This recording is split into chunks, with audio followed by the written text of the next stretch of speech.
It's the Bookfest Club. I am your co-host, Jay. And I'm your co-host, Jules. What's up, family? And today, y'all know we doing it. We got to finish this Capri book 2.5. We got to finish the whole book. We all know it's one book, but she split it into 2 and 2.5. So, but let me ask you real quick, Ju, before we jump into it, man. How was your weekend going? Man, it was good, man. Bunch of cricket AAU tournaments, man. We got, you know what I'm saying, 7th graders playing against, community college, like basketball players. Crazy, bro. Like, something needs to be done about AAU basketball, man. It needs to be regulated. It needs to be sanctioned. Yeah, because it's just a money grab. It's paid rec league ball. Ooh, paid rec league ball, bro. Yeah, but man. These kids is reclassing and they just coming in there 6'4", going crazy on the rim. Man, so crazy. I was down at pause all that. Yeah, pause. But yeah, we was down in Virginia Beach, man. So, you know what I'm saying? A little bit of work, a little bit of play, So it was dope, man. Cool, so calm, had and some collected. beach time. Yeah, man. Plenty of rest. That's what I'm talking about. Cool, calm, and collected for me. What about man. you? I ain't doing nothing yet. We ain't going on vacation yet. Our vacation coming up in a couple weeks. So we just chilled in the crib, just continue to healing, man. Continue to get better at church, the regular schmegula for the week, man. That's good. But y'all know, man, we got to jump into 2.5. Why? Because it's just one book. And we don't want to keep y'all waiting, right? So y'all know, again, if y'all been following, for those who just coming in here, we got our 5-point rubric where we kind of go over the book in our own terms. I'm not gonna give y'all too much because I was told I was giving y'all too much last time. So I don't want y'all to get the secret formula. Y'all can't get the Krabby Patty, man. This is sounding crazy on, today, on a Monday morning, bro. Real, but let's get into it. Yeah, as we left off, right? We left off, in typical Ja fashion. She had us on another cliffhanger. You know what I mean? So, my gosh, listen, the cliffhanger of all cliffhangers, in my opinion. Absolutely, bro, absolutely. And going into 2.5, we don't know what to expect. You know what I mean? But we're gonna talk about it. So, with that being said, what is the in the first point, right? The authentic, because we still picking up in the same book. So the authenticity in the setting, right? How to, and this goes with, our whole setting and in the old rubric, how did the environment feel? Did the streets, culture, and community, like, was it genuine? Did anything feel forced or exaggerated? First, before I get into that, I just want to just state for the record that this wasn't really, I feel like the 2.5 portion of this book wasn't really a urban fiction book. It was a love story disguised as a crime novel.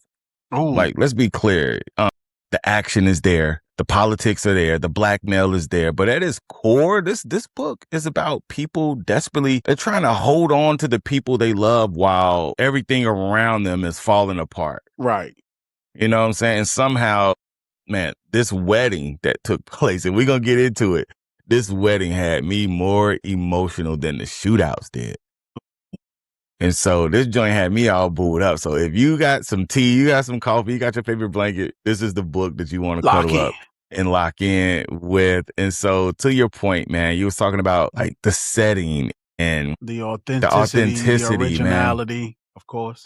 I feel like it was, man. To me, the locations felt bigger this time. The political dinners, right? I felt like I was there. I felt like I had my little suit on. I feel like I was in the mix too, man. The family gatherings were dope.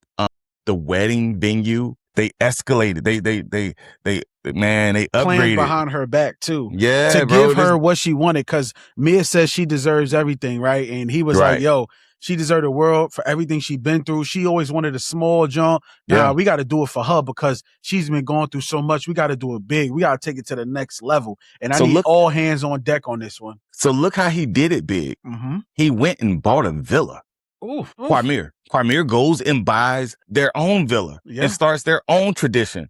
And Capri's like, whose house is this? Where are we? He was like, "This is yours. Oh, it's yours. It's ours. This is us now. It's us." Inferno Villa, side by side. There, and so Delgato's beach is right there. Inferno's beach is right. He bought the property right beside it. And so they're, man. And he's not.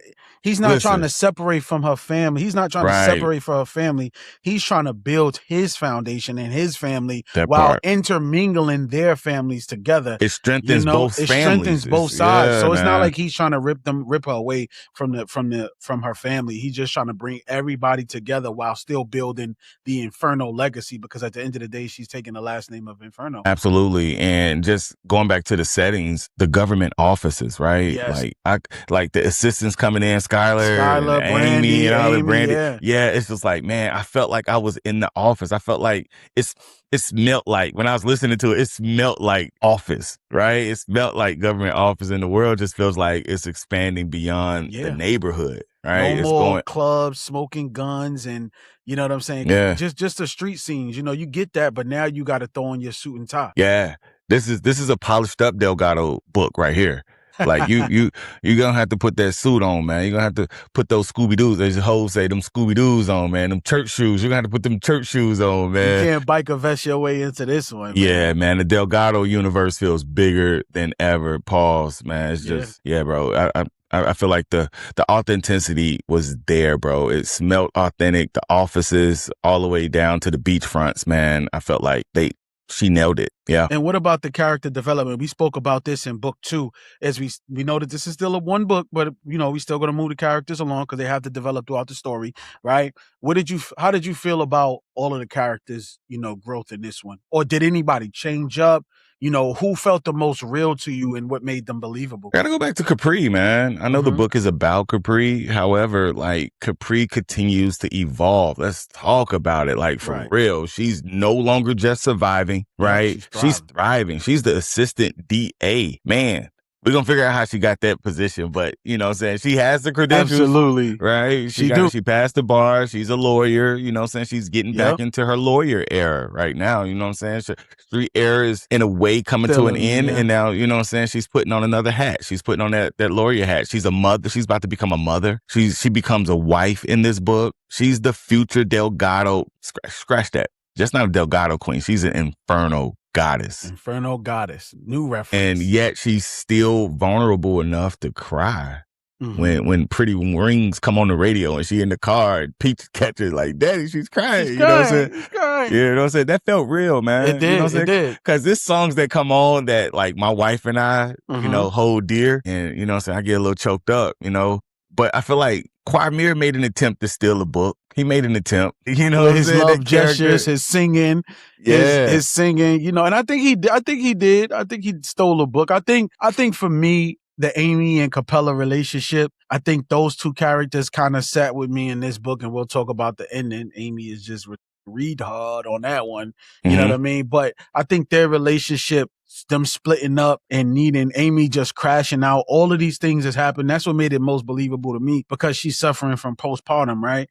I would say she's suffering from some psychological postpartum, like depression type deal, where she just had her abortion previously in book 2. And I feel like that's taken a hold of her mental state. And, you know, her son getting diagnosed with autism. She's holding all of this stuff in her family, asking for bread. You know what I mean? Now she has this guy, Khalil, on her shoulders. So she's garnishing a lot on her shoulders. Like, is the family asking for bread, or is she like, well, I mean, they're asking, why you always lying, right? You know what I mean? They're asking for $50,000. But I mean, even previously before, they did ask for money or whatever the case may be. So no her doubt. having to turn them down and realize they was just using her, that could be in her mind as well too. So I just felt like the Capella and Amy situation was definitely one in this book that I'm anxiously looking forward to seeing in the 3 and 3.5, how their, you know what I'm saying, situation goes. Amy's storyline broke my heart, bro. Like, real talk. It broke my heart. But, you know, even with Quamir, going to our Quamir, well, let's stay with Amy.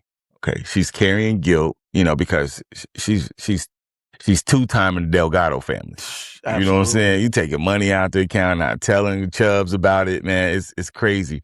She's full of fear. She's holding secrets. She's unraveling, bro. I mean, as you discussed, man, Rory is, you know, he's special needs. He's not developing at the rate that he should. And watching her spiral, bro, it felt incredibly like just realistic, bro. Like I had this pit in my stomach every time they switched to Amy's storyline, bro. I was just like, man, how is this going to end? Yeah, bro. How is this going to end? And then one thing I do, like going back to Quamir, one thing I did, I feel like he may be one of the healthiest men in the entire Delgado universe. Yeah. Is that fair to say? That's very fair to say. No issues, no trauma. The only trauma he really had outside of the and we'll talk, well, that'll be later on with the burning situation, was just Brandy. Like, he was kind of well put together. Didn't really have, his trauma was just, you know what I'm saying, getting over Brandy at this point that we know of, right? His trauma was getting over Brandy and what she did and how she broke his heart. So he's one of the most well complete guys that's put together. And so my favorite character, I'm gonna take it back. My favorite character got to be Quamir. I said Capri at first, but I gotta say Quamir.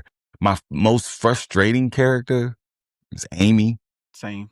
And not because she's bad, but every bad decision felt avoidable. Yeah. Like, she could have all she had to do was just pick up the phone, bro, and make a call. She did eventually, but it was too late. Too little, too late at the end. Gosh, we'll definitely get into that. Quamir just set the husband standard so high, bro. He said it so high, man. Like, you need FFAA clearance, bro, for real.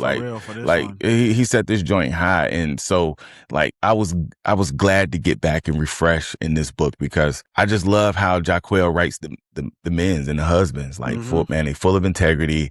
If they make a mistake, they own it.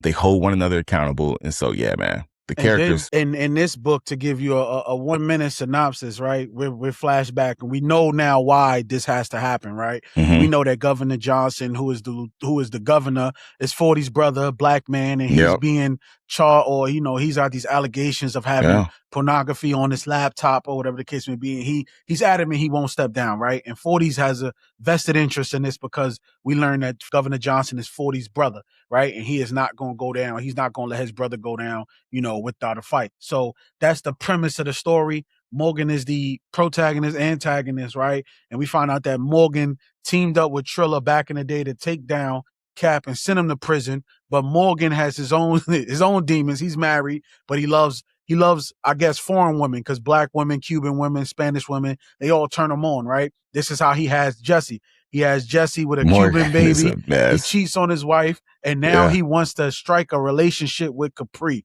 So now at this point, he's going to do anything in his power right now, which is trying to take Capri to Monaco so he can seal that deal, make her his wife, because he loves how this black woman look, because he has a black or a foreigner fetish, right? And that's where they have to take him down. Melanated fetish. So the whole end game is to get him to Monaco to take him down. So everybody, Skylar, Amy, all of these people that's in place, the plan is in place to get him to Monaco so they can get this heat off of Governor Johnson and put it all on Morgan and put him away for good. And I did it in under a minute, baby. Let's go. Hey, because I don't want people to say, "Oh, we not getting." Nah, I want them to know the root. I know they want to know the root, but we read the whole book, and I can give you the entire synopsis. But that's the synopsis. Yeah, but we'll be here all day, bro. We go outside of the book, because we actually book. We actually book connoisseurs. You know what I'm saying? So we go around the book, and we definitely want to give y'all the intricate part that people don't want to talk about. Yeah, no doubt. But now moving to our next point, we got the run that back moment. What scene had you pausing like, yo, wait a minute, what's happening right now? And what twist or moment shocked you or hit you emotionally, or you had to question everything? This is probably not a big moment, but I did like that at the wedding, how they brought the lighter back. She's sick. She engraved it. So it's just like the lighter is back. This was kind of started the whole Capri story. So it was cool that they brought the lighter back. Capri, she gets snaps for that. And so, but the man, hold up, run that back moment was when Mir and Capri was driving, Mir's truck, and then she gets cut off in traffic, and then the dude calls her a B word. Yep. Yeah. Mir pops up at dude's crib with Core. Yeah, and pretty much takes his puppy. Have him urinate in on himself. Man, bro, yeah. That was so he rough dude up, beats dude up, and steals his puppy. It's one thing to get beat up. But you get your puppy it's another stolen. thing, man. Man, he's like, man, go take the puppy. I don't have time for it nowhere. So it's just like, that was a crazy moment for me, man. I was just like, it's just comedy, man. It's gangster comedy. It is because we know that. I mean, it can happen. You know what I mean? It can happen. You know, but we just see. For me, I think my moment was. You know, I will say this. I got to give it to Kwame, man. I thought you was gonna say Jesse. Nah. The Jesse moment is needed, but I think the Kwame moment, seeing him in another element. You know, I'm not the biggest Kwame supporter, but I will support Black love. And you know, he sung his heart out for his lady, and let's go, man. Let's give it up for Jay, man. You know we gotta give it up for Jay. I gotta respect that. So that was the moment where I was like, kind of hate this dude, man, but he all right right now. You know what I'm saying? And I was like, yo, that's all right, yo. For real. He's singing that song, singing his heart out. I was like, I can't fault that man for that. So for me, that was my moment. Yeah, man, I was really enjoying that moment. So Kwame, I don't like you, man, but you came through on that one. That was it for me. That was my moment right there, right? Yeah, no doubt. Any moment that had you questioning like everything, you know what I mean? Like, yeah, it's a moment that had me questioning everything. The ending, and we'll talk about that. I think we'll talk about. But I feel like it was just a series of just bad decisions by Amy that led to Khalil. Like, there's this random shooting that takes place while Khalil and Amy is having this heated discussion and convo, and shots rung out. Khalil hops in Amy's vehicle. Yo, to pull off with the baby. Back seat with the baby, bro. It like I felt helpless for Amy. Yeah, bro. Like, for real. I felt helpless for her. I felt like I was there. Exactly, man. And so here you have Amy left crying in the middle of the street, takes out her phone, makes a call. Who does she call? Cap. Because it's the only person that she gonna respond that she feel like she could go to grandpa and he gonna handle the situation. But by then she done passed out because the baby done got hit by this bus and flipped over, and the back door got shot in, and Khalil's done for because the car got shot up with the baby on the side. I'm thinking the baby done. She running. She only got a phone. She get another lady phone and she make that call and pass out. I'm like, what is happening here? What's really going on? I say another crazy moment was a viral moment is when, you know, Mir's stealing dude's dog, right? He's stealing his puppy, and then he gets a call from Capri saying, come to me now. Yeah. Track me in the GPS, come to me now. And then, you know, Jesse gets a knife to the head. Yep, because she got. But let's even bring it back further, right? Yeah. I don't want to miss too much, right? We got a little bit of time. We got a little bit of time. I don't want to, you know, these are honorable mentions. We got the Kwame and Blair relationship, right? And we'll talk more about that in another episode as they get further. But we got the Kwame and Blair relationship. We got Core and his parents building a relationship in this book as well. We got the Chicago trip with Peach, right, for her birthday. Kwasim, Blair. Yeah. Brandy, Capri, and Kwame is there. You know, they have a nice little celebration. Brandy ruins the pregnancy announcement for Capri. Brandy being Brandy, bro. You know, her doing that dumb stuff. That was one of the plots in the game. And Mia trying to figure out how just because she got a water head don't mean she can't breathe underwater. So, you know what I mean? It's like those things did happen in the book. They were subplots, but, you know, they wanted to. And Capella going to the family crib, finding out that Amy lied about having the money. You know, because he wanted to know where that $50,000 went. So he went to the family crib to check, and he knew that she was lying. Right? And so another thing, let me jump out another thing, honorable mention, is Amy not having sex with Capella because she had an abortion. Without telling him. And lied and said she was on her cycle. And so he's going back and forth with it like, man, I ain't never stopped this before. But the real reason is not because she's on her cycle, but because her body is recovering from an abortion that she fails to tell Chubbs. That's crazy. And so, like, Capella and Amy are in just this rocky space, and it leaves Capella facing temptation, man. Goes right to that bar.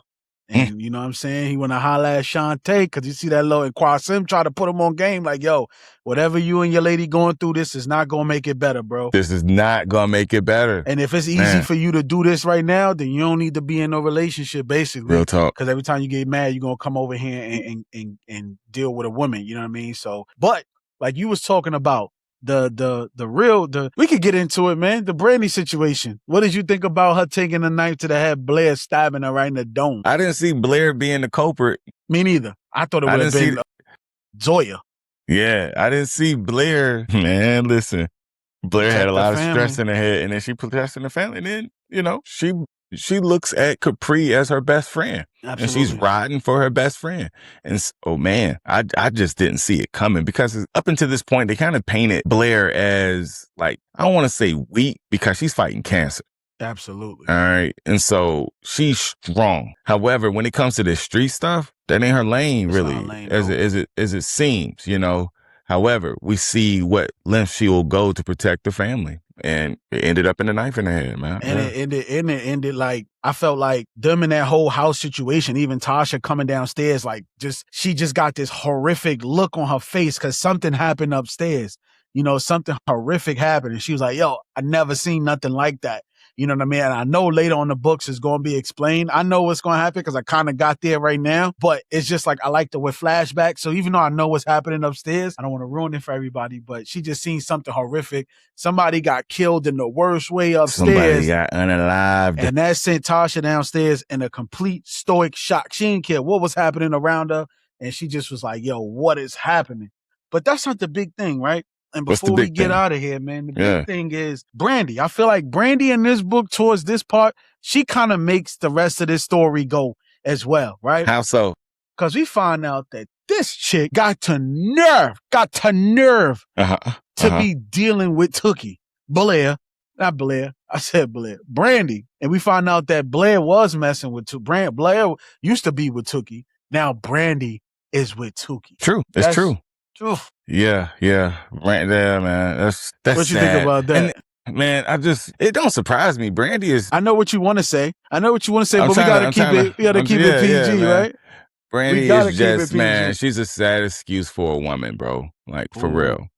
She's a sad excuse for a woman, man. Like, for real. She needs to go on the Capri journey, bro. You know what I'm saying? She's doing everything to please her dad. She's in I don't know if we want to divulge that yet. I think that's going to be in book 3 where more Brandy story comes out about her, the real status of her marriage. Right. But going out with your homeboy, with your man's friend, bro. Come on now. We got words for that. Yeah, bro. Like, you with your man's friend, bro. That was just crazy. Speaking of just flashbacks as well, I think the Capri Naheem backstory came alive in this as well in chapter 13, where they talked about Naheem missing Capri's, like, swearing ceremony. The biggest moment. Where, yeah, the biggest moment. He missed her being sworn in as an attorney. Like, mind you, this ain't the side dude. This ain't the side piece. This is her husband. They're her husband and wife, and you miss her being sworn in as an attorney. That's why she was reading all those books. That's why she was studying all those times. And you mad at that. But then you're not there for her to cross the finish line, bro. That was weird, man. And just the pre-wedding chat where, you know, I like how Jean Delgado apologizes to Capri for being hard on her, you know, right before the wedding. I think this is like a full circle moment. And I think that was really dope too, man. But Naheem, man, we need your backstory, man. Jahquel J, man, hurry up and write this Naheem book. I can't defend that one. I got no nothing, no ammo, no nothing. Missing your wife's important moment like that. Missing sucks, the graduation, bro. Missing being sworn in as an attorney, bro. Can't defend that one. What was more important, Tasha? Can't defend that one, bro. Where were you, bro? I'll wait. Like, it's crazy, bro. And that brings you to, like, what did you feel? You know, the overall, like, what emotional impact did the story keep your attention all the way through? Yeah, because you had, you know, Amy's situation, which, you know, her biggest enemy wasn't Khalil. It was the secret that she kept feeding. Right. Yeah. And I'm just like, every page, I'm just like, man, tell them. Tell Cap. And then you got, you know, the most dangerous thing in this book wasn't Morgan, you know, but it was just unfinished business. Tasha popping up like, dang, why Tasha? Okay, she's supposed to be, what's the angle here with Tasha? Right. It was just so much unfinished business. Khalil leaning on like, there's so much unfinished business. And then, you know, what's going on with what's her name? Shantae, yeah. Shantae and Chubbs. Like, yeah, man. We're gonna find out. It's keeping my interest, bro. Because there's so many moving parts in this book. But she still found the way to put the love component in there, right? Absolutely. You know, the wedding, that was so beautiful, man. I think my eyes got a little bit watery and everything as they were saying their vows and what have you. Yeah, bro, it definitely kept my attention, man. This is This is one of the ones, she does man. it again, man. Yeah, this is the emotional heart of the Delgado universe, man. But at the same time, she found a way to include the action. She found the way to include all the hooks, the necessary hooks to keep you reading. Think about the raw emotion. You go from emotional love in Barbados to Linden Avenue in Brooklyn in the East to a bus incident that got the baby. It's like the baby might be gone. You know what I mean? We don't know. We don't know what we don't know. So I think that I felt the emotional impact because it's like on one end, she just got married, right? Taking us through these cycles of emotion, you know, between everybody. When you find out Blair was getting beat on and all that Brandy dealing with, you go through so many emotions, anger, sorrow, love, hurt, and now just like full on WTF moment. So I think that she killed the plot, you know, in the overall emotional impact. Doubt. But the real message, right? Beyond the drama, right? Let me ask you this. Beyond the drama, what does this story actually say? What message did you walk away with about survival, choices, loyalty, and consequences? Man, I think the streets teach survival, but marriage teach sacrifices. Ooh. Right. There's some sacrifices that are being made, and then we're seeing that's developing even in the Amy Chubb story. There's some sacrifices that need to be made. You can't have your way. And Qasim tried to put Chubbs on the game. Even with Amy, you can't just have things your way. You need to make the sacrifice of not doing it on your own, not me and Miss INDEP. You need to tell your husband what's going on. We're soon to be husband. What's going on? If y'all having discussions and conversations about being husband and wife, you need to make the sacrifice of not handling things on your own, you know? And I think that's the common thread through it. Even when Capadonna is talking about it as well, and Capone, it's like, man, you think I don't have, it's not all peaches and cream all the time, you know what I'm saying? Me and Aaron bump heads, me and Elijah bump heads, you know what I'm saying? And so I feel like, you know, it goes back to that. The streets teach survival, yeah, but marriage teaches sacrifice. And I feel like that's a common thread through all the different storylines in this particular book. Absolutely, man. I feel like that drama of, you know, Amy finding herself as a woman, you know, her being young and going through something so traumatic as an abortion, even though she, you know, she wanted it, but she wanted to live her life. I think she's trying to live her life and not be like a liar and not be like Erin. She wants to be herself. She wants to be a working woman. She sees herself more in Capri than she does Aliyah and Erin. She wants to be a working mom. She wants to be in the field. This is what she went to school for. So she feels like she wants to follow in those shoes, and another kid would just set her back. You know, even though she wants to give Chubbs all of these things, she can't because she wants to further her career. But in all of that, you know, the trauma of all of this stuff is holding her back and making her making her have just dumb decisions. And to point in at like Brandy is just ticking me off. I'm interested to see more in her story and see, you know, how it unfolds for her, because she has to get some type of get back, right? She has to get some type of get back. And, you know, I just think that those things, you know, her loyalty is not, you know what I mean? Her loyalty is not where it should be, right? Ella found out where her loyalty should be. And let's see if Brandy can, you know, have that Ella in her and get through the situation. Okay. I know. Don't hold your breath. I know, but we know it's consequences behind everything, man. But, absolutely. You know, there you go, man. There go our episode right there of 2.5, man. We love this series, man. This series is one of a kind. Like you said, this is the pulse right here. This is the heart. This is the heart of it. Man. You know what I mean? Absolutely, man. And I feel like Capri 2.5 proves that a healthy love story can be just as addictive as a toxic one, right? And we actually see it in the actual 2.5. We see two stories, you know what I'm saying? Amy and Chubbs, and then we see Quamir and Capri. And, you know, we got toxicity on one hand, and then we got true just love. Healthy love, true love. Yeah, man. So yeah, this is heat, bro. This is heat, man. We got one more book. We got one more book to see how this story ends, man. All roads lead to Monaco. You know, will the Delgado family prevail, you know, with the help of the Caselli, the Menace family, or will Morgan get his just due? Like, will Morgan get his just due and become governor? You sound like the old throwback Batman TV show at the end where it's like, will the Riddler? Yeah, you got to, man. You got to, because this is not done, man. Yeah. We hope y'all enjoying reading Capri we're enjoying it. We hope that y'all love hearing it from a different perspective.